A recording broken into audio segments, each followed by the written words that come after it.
Bonjour à tous, petite vidéo pour vous faire un point lecture. Ça fait un moment que j'ai l'impression d'avoir tourné encore une vidéo, mais bon, c'est pas grave. On va commencer avec le plus court. C'est une petite maison d'édition donc, que je découvre tout doucement mais sûrement. Là, c'est le premier que j'ai lu. PSOA, Pourquoi rêver les rêves des autres, aux éditions de Lorma. En fait, on vous explique qui était PSOA et après on vous met quelques lettres qu'il a échangées avec des personnes dont il était très proche en règle générale. Sauf que j'ai commencé avec celui-là parce que ma libraire a découvert par le biais de ce livre cet auteur et que depuis elle a mis tous ses livres en vente en librairie. Donc je me suis dit c'est que ce personnage a quelque chose de particulier pour qu'elle ait fait ça. Effectivement, honnêtement, comment vous dire j'ai appris ce que c'est. Alors j'ai appris un truc par ce livre. Ce monsieur en fait a créé ce qu'on appelle des hétéronymes. Pour ceux qui ne savent pas, en fait, il s'est créé d'autres personnalités dans le cadre de son écriture. Sauf que c'est comme des dédoublements de personnalité en fait. C'est d'autres personnalités totalement différentes et c'est assez flippant, on va dire. Personnellement, ça m'a fait peur. Mais c'est hyper intéressant de voir qu'il en parle. À la fin, il y a une des lettres où il en parle, il explique à un journaliste justement qui pose la question pourquoi il a créé ces hétéronymes et quelle influence ça a eu dans sa vie, parce que c'est une influence évidemment. Et c'est particulier. Honnêtement, c'est hyper particulier, mais intéressant de savoir comment il a fait pour en arriver à écrire comme il a écrit, pourquoi il a pris d'autres noms de plumes, et surtout, justement l'impact, quoi. C'est... Ouais. Honnêtement, je l'ai lu fascinée. J'étais hyper fascinée en le lisant. Ça se lit très vite, d'une traite. J'en ai un autre sur Baudelaire, parce que Baudelaire, moi, j'adore les fleurs du mal. Donc après, je sais que c'est un personnage... voilà. Aujourd'hui, il ferait polémique. Mais bon, je verrai bien, je le découvrirai. Il y en a d'autres sur Stendhal, Léopardi, Austin, Wolff, Voltaire, Verdi, Nietzsche, Shelley, Poe, Kafka, Dickinson. Sachant qu'il y en a que j'ai dit, c'est pas encore sorti. Mais ouais, je sens que ça va être hyper intéressant cette maison d'édition. Ils coûtent pas très cher les livres. Si vous êtes curieux, allez-y. En plus, on découvre l'envers du décor des auteurs, donc c'est hyper intéressant. Et pour vous donner un aperçu du rendu, ça donne ça à l'intérieur. Vous avez un petit préambule où il vous explique les conditions dans lesquelles il se trouve à ce moment-là. Et vous avez des petites infos entre temps. Et par exemple, lui, rien que pour ses différentes écritures, donc ça, c'est les différentes écritures qu'il avait selon le pseudo qu'il prenait. C'est quand même jusqu'à son écriture, c'est hallucinant. C'est hallucinant, j'ai pas de mots, honnêtement. Ensuite, j'ai lu Haruki Murakami, Profession romancier. C'est un essai, parce qu'il faut savoir que les Murakami, maintenant je les achète, je regarde même pas les résumés. Hein. Moi, j'attends le format poche et j'achète. Et là, je l'avais commencé au boulot parce que il y a des moments où on a des petites journées, donc je l'avais commencé là-bas. Et honnêtement, c'est hyper intéressant. C'est un essai sur son métier de romancier, comment il est arrivé à écrire, comment il le vit au quotidien. Son avis sur le milieu littéraire aussi est très intéressant. Et honnêtement, on découvre un Murakami qu'on ne s'attend pas à découvrir. Parce que quand on lit ses œuvres, il faut dire ce qui est Murakami est vraiment hors des normes. Voilà. Pour moi, c'est un auteur, quand on me demande un auteur préféré, je devrais dire Murakami parmi ses auteurs. Parce que quand même, jusqu'à maintenant, ses livres, c'est sans faute, quoi. Mais en fait, je ne sais jamais donner un avis clair et net sur ses livres. Pour moi, c'est juste fascinant. Cet auteur est fascinant, il est hors des normes, enfin je l'ai déjà dit, mais c'est pas grave. Il y a quelque chose d'unique chez lui, que pour moi on ne verra pas ailleurs. Il y a des auteurs qui peuvent s'inspirer de lui, mais ça s'arrêtera à ça. Il y aura pas, personne ne peut écrire comme lui pour moi.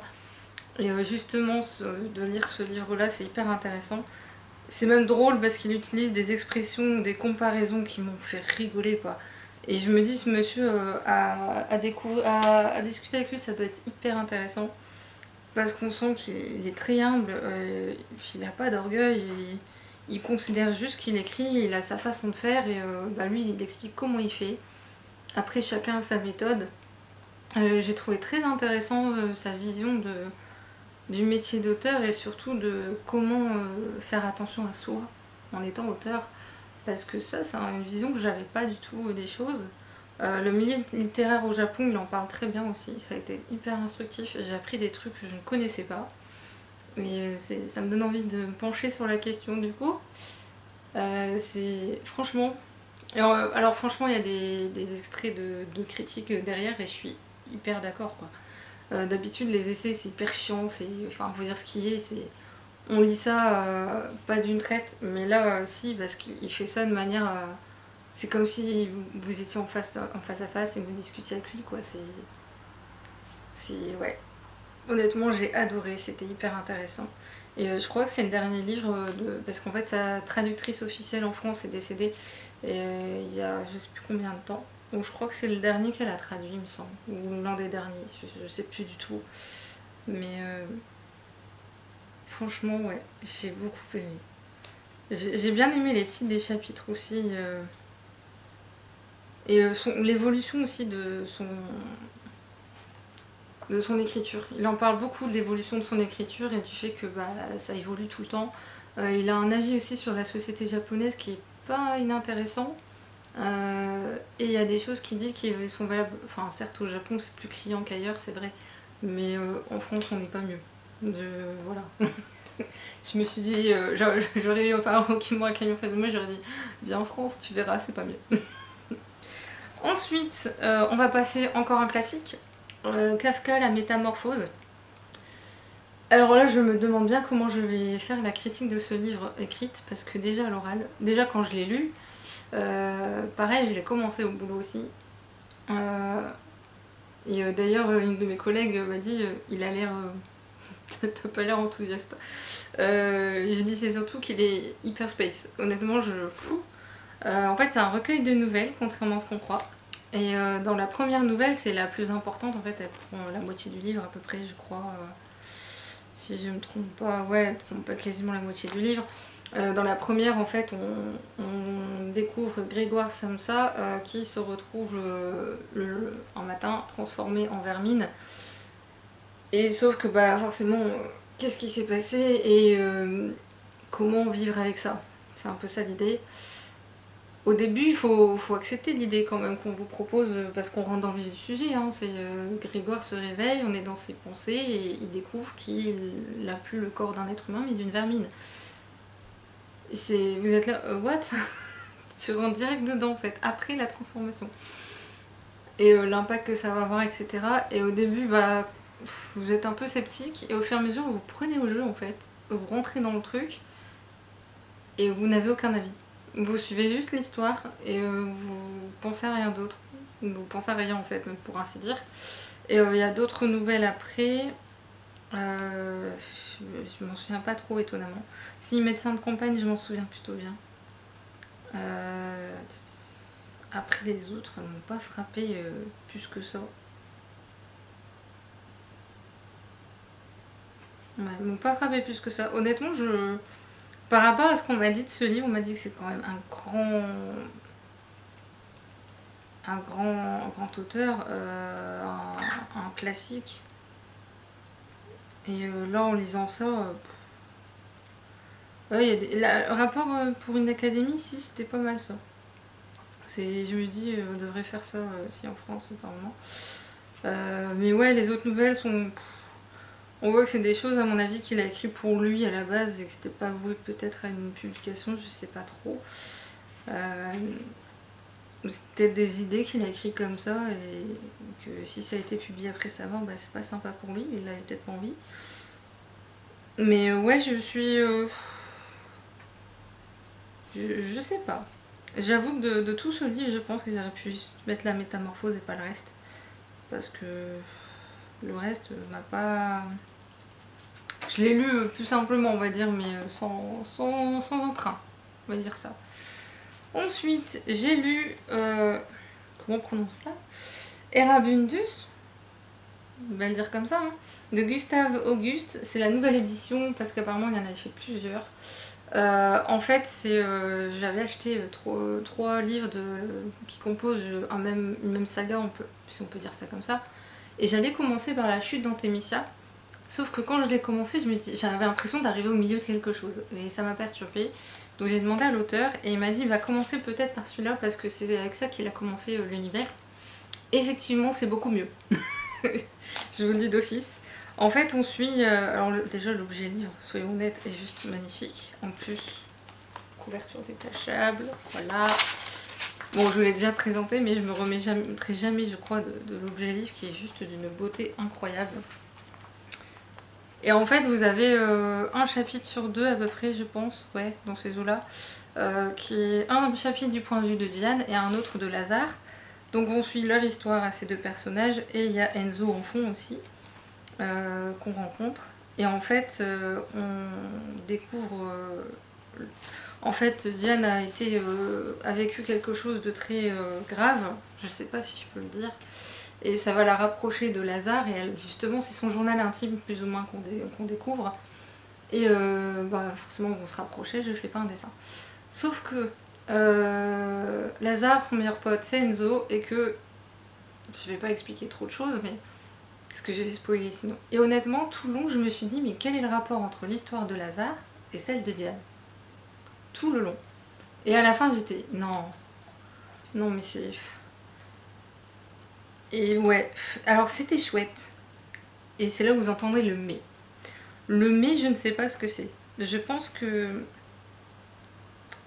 je sais pas ce qui m'a... Le mais, je sais pas, en fait. J'arrive pas à expliquer le mais. L'histoire est chouette, mais peut-être le fait que j'ai pas su avant la fin le lien entre les deux histoires, alors que bon, on se dit quand même, Diane et Lorenzo sont en couple, donc quel est le rapport entre les deux? Pourquoi on passe du journal intime de Diane à une limite de la fantaisie ou du fantastique du côté de Lazare? Je sais pas. Mais je pense que c'est ça qui m'a gênée. Alors par contre, j'ai trouvé l'évolution de Lazare hyper intéressante. Ça change un peu les personnages qui sont comme ça. Parce quand on découvre Lazare du point de vue de Diane, on se dit ce mec est une perle. C'est le prince, enfin je vais pas dire le prince charmant, j'aime pas cette expression, mais c'est voilà, c'est un mec adorable et mignon et tout ce qu'on veut. Et au fil du temps, du point de vue de Diane, on voit que le portrait est plus si joyeux, qu'il y a quelque chose qui cloche. Et j'ai adoré ça, l'évolution. Et c'est très... Ça, c'est le côté hyper important, c'est que c'est très réaliste. L'évolution est réaliste, elle est normale.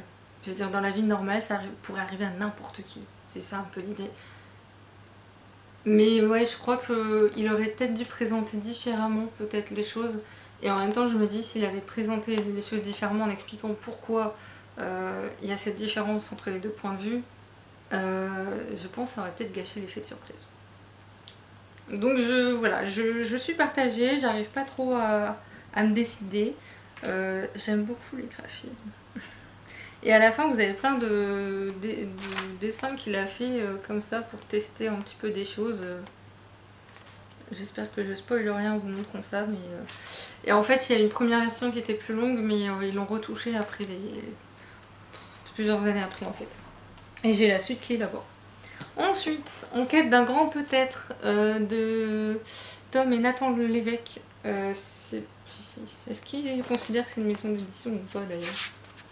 Je pense que ça peut être considéré comme une maison d'édition, mais ouais, édition du grand peut-être, voilà. Donc, guide de littérature ado, on en a beaucoup parlé, et alors franchement, il est hyper intéressant, hyper instructif. C'est pareil, les essais et moi j'aime bien, de temps en temps, ça dépend de la thématique évidemment, comme tout le monde. Mais j'avoue que ce guide est hyper bien fichu. Et en plus, il est parsemé de nouvelles de la part de certains auteurs. Et il y en a que j'ai beaucoup aimé. Honnêtement, là, je crois qu'il n'y en a pas une que je suis passée à côté. Honnêtement. Bon, après, vu les auteurs, voilà. J'ai envie de dire. Il y a aussi plein de conseils littérature. Il y a une partie où j'ai vu un petit un petit peu peur parce qu'ils ont, je crois que c'était autour de, je sais plus, il y a eu un chapitre où ils disaient attention on risque de spoiler les livres. Et j'étais, qu'est-ce que je fais, je lis ou pas, parce qu'il y a dans tous les titres, il y en avait un où j'ai pas encore lu, ou je l'ai pas lu du tout, enfin, il y a des choses qui sont dites alors il y a juste un chapitre où j'ai été un peu partagée, c'est le seul où le débat existe, et à juste titre, sur la diversité dans les maisons d'édition. Et ils expliquaient par exemple sur le fait que sur les livres où le personnage principal est de couleur, que ce soit... Enfin, est de couleur quoi, on a reproché par exemple à Timothée de Fontbelle d'avoir écrit Alma et que son héroïne est une personne de couleur mais que lui connaît pas cette culture là. Et ils en parlent dedans du fait que c'est pas normal, que ça devrait être des auteurs de couleur qui écrivent avec des personnages principaux de couleur. Je suis partagée sur cette idée là. Je suis très très partagée parce que avant de juger qui a écrit ce genre de choses, déjà se féliciter qui est déjà une avancée. Et ouais, je sais pas. Ça m'a un petit peu agacée. En même temps, je comprends. Hein. Attention, je comprends, je critique pas là-dessus, mais je me suis dit oui, mais il y a quand même de plus en plus de personnages de couleur qui arrivent. C'est encore pas assez, on est d'accord, mais il y a une amélioration. Et je suis déçue qu'on critique des auteurs qui essaient de faire évoluer les choses. Il faudra bien commencer quelque part. Après, effectivement, si... je sais pas comment l'expliquer, mais je me suis dit... C'est bien de vouloir être bien pensant, mais à un moment donné, quand il y a une avancée, il faut déjà être content et se dire il faut continuer, mais pas non plus aller jusqu'à boycotter un auteur. C'est ça que je veux dire. Il y a un juste milieu à trouver. Voilà. Je sais pas si j'arrive à me faire comprendre. Bon, enfin bref. Le dernier, The Last. Alors là, je l'ai fini aujourd'hui. C'est pour ça que j'ai envie de tomber. Le Dieu Oiseau d'Aurélie Wallenstein des éditions Scrigno. Je sais, il est sorti il y a un petit moment. Et j'ai hésité à le sortir parce que je sais que beaucoup ont dit qu'il était très très dur. Moi je l'ai acheté aux Aliénales en 2018. Donc j'ai la date en plus. Donc pour ceux qui ne savent pas, on suit Faolan qui est esclave depuis 10 ans auprès de Torok qui vient d'un clan différent et qui a gagné une compétition qui détermine le clan qui va dominer les autres. Comment vous expliquer ça? Parce qu'il faut que je fasse gaffe à ce que je dis, sinon ça va être censuré. Grosso modo, c'est très violent comme bouquin. Âme sensible, c'est abstenir. Mais vraiment, je vous jure que moi, il y a eu des passages. Dès le début, on rentre dans le vif du sujet de toute façon. Hein. À la page 4, j'étais au bureau, j'étais à la page 4 et j'ai fermé le livre. On va lire ça à un autre moment. Je viens de manger, merci. C'est un peu ça l'idée. Et ouais, c'est paradoxal parce que justement les personnages sont hyper bien faits, hyper bien construits. L'histoire, alors là, j'en parle même pas. C'est Aurélie Wallenstein, que dire. C'est quand même un esclave qui, au bout de 10 ans, à subir les atrocités de son maître qui s'appelle Torok, va décider de participer à la compétition qui a lieu pour savoir qui sera le nouveau dirigeant. Et celui qui pourra faire subir des atrocités aux autres clans, grosso modo c'est ça. Et lui, son idée, c'est de se venger principalement du clan qui lui a fait subir ces horreurs, notamment aux autres clans. Je vous dis pas quelle sorte d'horreur, parce que c'est vraiment des horreurs. Là, pour le coup, ça frôle le livre d'horreur quand même, hein. Je vous le dis. Ça reste de la fantaisie, mais c'est... Faut avoir le cœur bien accroché, c'est le cas de le dire. Moi qui l'ai lu, je comprends pourquoi ça me fait sourire. Mon père, en plus, à un des moments, quand je le lisais, j'avais mon père à côté de moi là tout à l'heure, j'ai dit c'est dégueulasse. Mon père en rigolait et je lui ai fait lire juste un paragraphe et rigoler. Lui, ça le fait marrer. Moi, je trouve ça dégueulasse. Lui, ça le fait marrer. Et à un moment donné, j'avais carrément 2 pages où on te décrit des trucs. Voilà. Donc c'est pour vous dire que voilà, si vous êtes vraiment sensible, si vous pouvez adorer Aurélie Wallenstein, mais si vraiment les tortures, etc., ça vous va pas, oubliez, voilà. Moi je l'ai acheté en sachant que ça allait être violent, parce que beaucoup de booktubeuses l'avaient dit, enfin celles que je suis, parce que malheureusement je ne suis que des filles, à part un garçon.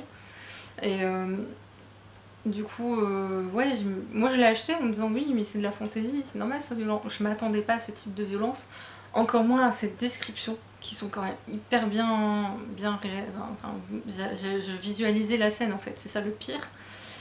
Et j'avais même à un moment donné, j'avais l'impression d'avoir le goût. Non merci, voilà. Mais c'est le paradoxe, parce que je déteste ce genre de choses, normalement je ne lis pas ce genre de choses. Mais l'écriture d'Aurélie Wallenstein est juste incroyable parce que j'étais, malgré l'horreur, captivée quand même. J'étais à fond dedans. Et l'impact psychologique de ce qu'a subi pendant 10 ans Fowlon et les conséquences que ça a sur lui sont hyper bien faites. Mais jusqu'au bout, je ne savais pas ce que Fowlon allait faire. Tout du long, je m'étais dit, mais il va se venger, mais ça va être d'une violence. Et en même temps, je me disais, ouais, mais peut-être pas, parce qu'il y a cette ambivalence chez lui où on se dit, s'il n'avait pas subi ces horreurs, ce serait un garçon formidable en fait. Et on sait pas. Tout jusqu'au bout, on sait pas. Et par contre, la fin, elle est géniale. Franchement, elle est d'une justesse incroyable, la fin. Mais j'aurais bien aimé un peu une suite, quand même. J'aimerais bien savoir ce que devient Fowlon en fait. On sait pas. On sait pas ce qui devient. C'est juste... ouais. J'hallucine. Ce livre est juste hallucinant. C'est... alors, je sais même pas, j'en perds mes mots, vous imaginez. L'impact, enfin l'aspect psychologique est tellement bien traité, tellement bien fait. Il y a même des choses où tout du long, on sait pas qu'il a subi certaines choses, c'est même jamais dit clairement. Moi j'y pensais même pas, je m'étais dit tout le reste c'est déjà assez, voilà, comme ça. Si en plus il avait vécu ça, sauf qu'à un moment il y a une scène, il y a une première scène où je me dis, tiens c'est bizarre qu'il réagisse comme ça. Bon, peut-être, il a quand même été torturé à des moments, donc voilà, c'est un peu normal, mais bon, là, dans ce genre de moment, au contraire, il devrait être rassuré. Et un peu plus tard, il dit juste une phrase. Hein. Mais alors, oh, je dis oui, bah ça, c'est fait. Et en plus, la construction du roman est juste absolument dingue, parce que moi, je pensais à une façon de faire de la part d'Aurélie Weinstein, pas du tout. Pas du tout, parce que franchement, c'est... Ça va tellement au-delà de ce que j'imaginais. Et je sais pas comment l'autrice a fait pour écrire un truc aussi violent. Je sais pas dans quel état d'esprit elle a écrit ça, mais je suis curieuse de savoir, parce que elle m'a là je suis effarée par les idées d'Aurélie Weinstein. C'est pas le premier livre que je lis d'elle, mais... Waouh, la claque. Franchement la claque. Et le pire, c'est que tout le long du livre, comme on sait déjà dès le début, enfin même la quatrième de couve, on sait que Fowlon en fait est esclave. Donc dès le début, on est avec lui, on a envie de lui dire venge-toi, et quand il se venge, on est content. Et en même temps, il y a de très belles leçons à travers ce livre en fait. C'est de dire, bah oui, quelquefois tu subis des choses atroces dans la vie et t'as envie de te venger, mais est-ce que vraiment tu vas être satisfait de ta vengeance? Est-ce qu'au final c'est vraiment ça que tu veux? Les questions sont très belles, les réponses aussi, parce que c'est pas moralisateur hein, ce livre, je vous rassure. Ça reste de la fantaisie, mais...